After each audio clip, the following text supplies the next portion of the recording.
Of course, don't tell headquarters. There's a knock on the door. Burr opens it.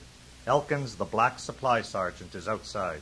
Sir, I'd like to talk to you about those man-hour reports I have to fill out. This afternoon, Sergeant Lawman will have some extra time. I'll have you help you. Thank you, sir. Burr closes the door and Elkins exits. Sir, I want to help that nigger. I heard what he's going to do when he re-ups. Don't worry, you'll be out of MI by that time. Used to be everybody knew their place and was happy. Happy! But you know, the old man thinks he is the best supply sergeant we've had. And you got to admit, he does a pretty fair job, of course. We know he's still a nigger, but let's keep going for a while. You help him. Give him this shit after lunch, you know, on a full stomach. Burr hands him some papers. Treat him right now. I read his file. And let me tell you, he can be mean. Really mean. Lights dim on Burr and Larman. Elkin goes into the mailroom. Hey, Peterson. Come here. Peterson turns quickly. Elkins shows him a piece of paper. Peterson's eyes are wide and his mouth slightly open. You fucked up.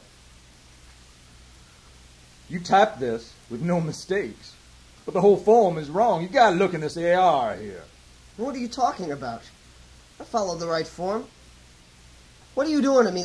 Let me see. Peterson takes the piece of paper and looks at it.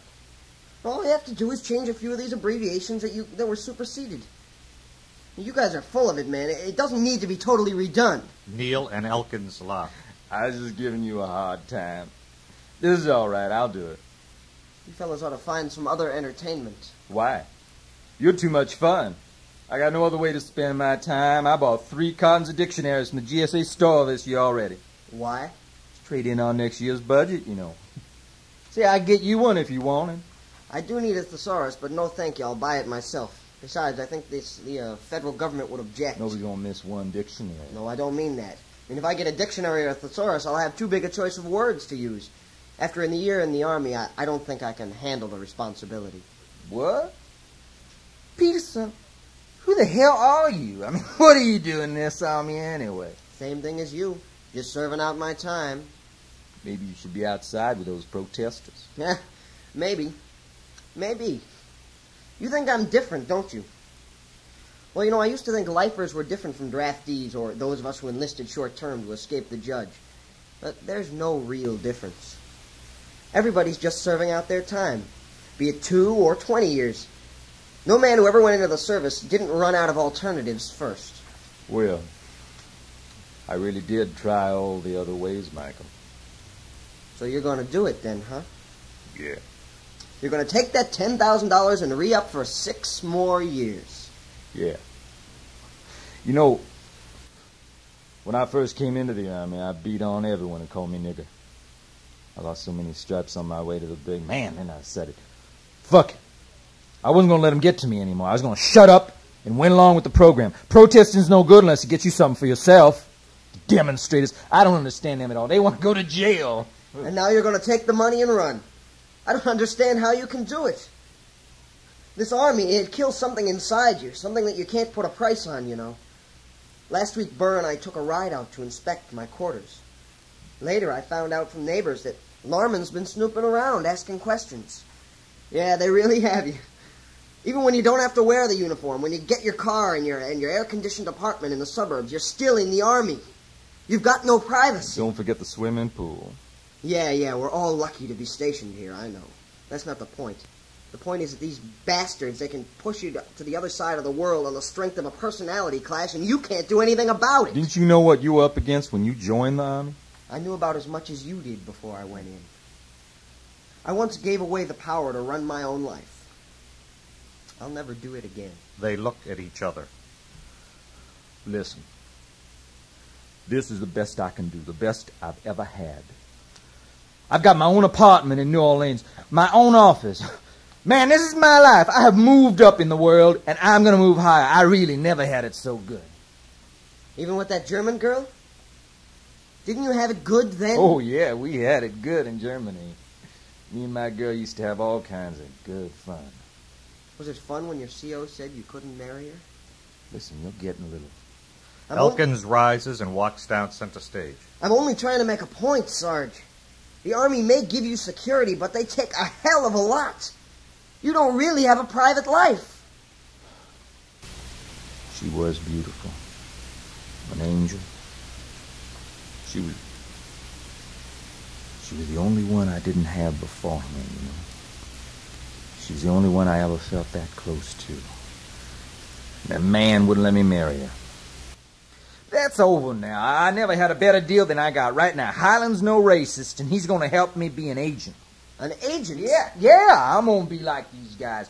When I'm up here with the big boys, I'm going to be asking the questions, testing everybody's loyalty. I suppose you figure it's your turn now. Right. Now it's my turn, and I ain't going to take any more shit. We shall overcome, you know. And I ain't talking about equality. Adel approaches. Michael, I've got some instructions to give you and your partner. Tell him to come back here. Okay. Good luck, Sarge. I got good luck. I got good luck now. Yes, sir. Peterson walks over to Neil. Adel wants to talk to us. What's up? I don't know. We're all being replaced by machines. Peterson smiles. And then shipped off to Nam. Someday they'll use robots to fight wars. No chance. They need real blood to prove they've won. Neil gives him a look of disgust and points towards the back room. Go. Peterson and Neil exit the mailroom and meet Adel in the agent's office room. Major Burr has called on me to tell you that you boys have got to stop reading documents that come in the mail. You don't have a need to know, and these cases are really none of your business. What makes the Major think that we... He saw you reading a document one day while you were opening the mail. Now, I know that things get kind of slow sometimes. But I'll tell you, over in Nam, I got to read all that stuff, and it was more fun being in the field. We had an important mission gathering information there. You like spooking around those little villages? Yeah, I had a great time. We used to prowl around asking questions. When I was free, I was free. Free to do what I wanted. You went anywhere? Sure, it was safe. All that fighting was up in the Central Highlands. Except for Tet. Well, then all hell broke loose. It quieted down, though, and I was back out there, rain or shine. Spying around those villages. Right. You know, they let me wear civvies there. And when it rained, I never put on a raincoat. It was too hot, and before you knew it, these thin, short-sleeve shirts I was wearing would dry off anyway. After a year there, those shirts were falling apart, so when I left, I pitched them. Shit, I done my duty, and I was leaving that hot hellhole. Those shirts were used up, so I just threw them away. Adel rises and walks away a few steps. It was fun, though. It was. Now, you boys forget about that other stuff. Have some fun. Adel returns to his desk and resumes work. Peterson and Neil look at each other and laugh. That old man. I like the way he talks about spying over in Nam. Like it was one big playground over there. No, it was no game. It was duty. He was doing his duty. Of course, when he left, he threw his shirts away because they stunk and he'd gotten all the use he could out of them. Huh. Well, we'll probably do the same with their country in a few years. Abandon them after everything that's happened? We may have gone into Vietnam for good, positive reasons, but once you let in people like Adel, that cause becomes polluted. Remember yesterday when he was yelling about the guys at headquarters doing this or that to him? Yeah? And how they're only in the army because they don't have a pot to piss in? Well, that's him. He's not in this army for love. All he understands is how to intrude into other people's lives. Enter Larman. Hey, what are you guys talking about? What kind of plot you hatching? Now, why would we be hatching a plot? Well, I know you're always in that mailroom talking. But why would we... Michael here is getting a little tense holding down the fort. It's a big day. You aren't participating in today's moratorium in some day, are you? Larman shuffles and looks at him sternly. I was sure you'd be helping our side somehow. All the NOPD men down there. They only got the demonstrators outnumbered 3-1. Maybe you could point out the ringleader to the FBI or something. And how do you think I would know the leader? Aren't they your friends, Don? I don't have any communist hippie friends, Mr. Neal. Hey, now don't lose your sense of humor. Especially on the day we're all supposed to stop fighting.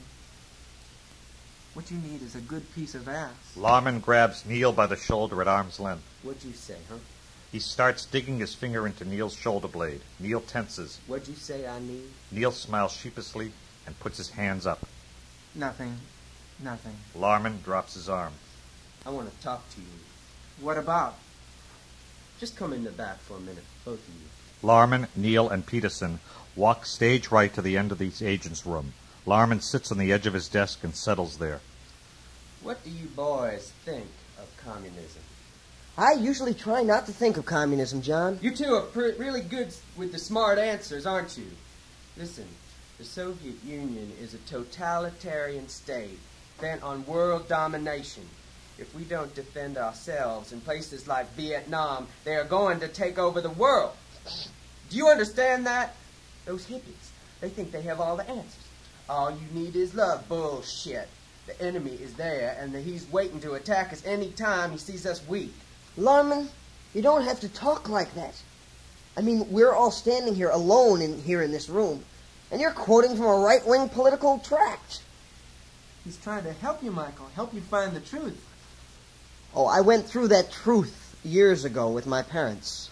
Maybe they were trying to protect you because while people like you are analyzing everything, the Russians are gaining ground. You understand nothing. The world is a battlefield. You have to fight for peace. I had 5 brothers and sisters, and let me tell you, you don't get anything by just saying you need it. When you have a fight, you don't just give peace a chance. People won't respect you if they aren't at least a little bit afraid of you. 5 brothers and sisters. In Florida, I had a class about communism, and I learned that they are always working to subvert our way of life. You can't just start up a business there. There's no freedom. They don't believe in God or religion or anything. They're communists. And now that the H-bomb has them scared into not starting a war, they still want to win the Cold War. Ah, but how are you getting along with your family?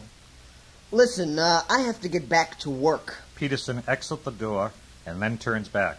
You know, people keep talking about burying each other, about wars and competing systems. But when the steam from the hot air clears, all I see are people. People desperate for power over their own lives. There's no doubt the Soviet system is oppressive compared to ours, but they have a different history, a different desperation, you might say. And when you really consider that history, they aren't doing badly. What do you mean by that? I mean that their totalitarianism is just a paranoia created by by many conquerors. Read some history, goddammit. How can you compare them to us? You really don't know what the hell you're talking about. You just read what someone else wrote about the Russians, and now you're afraid.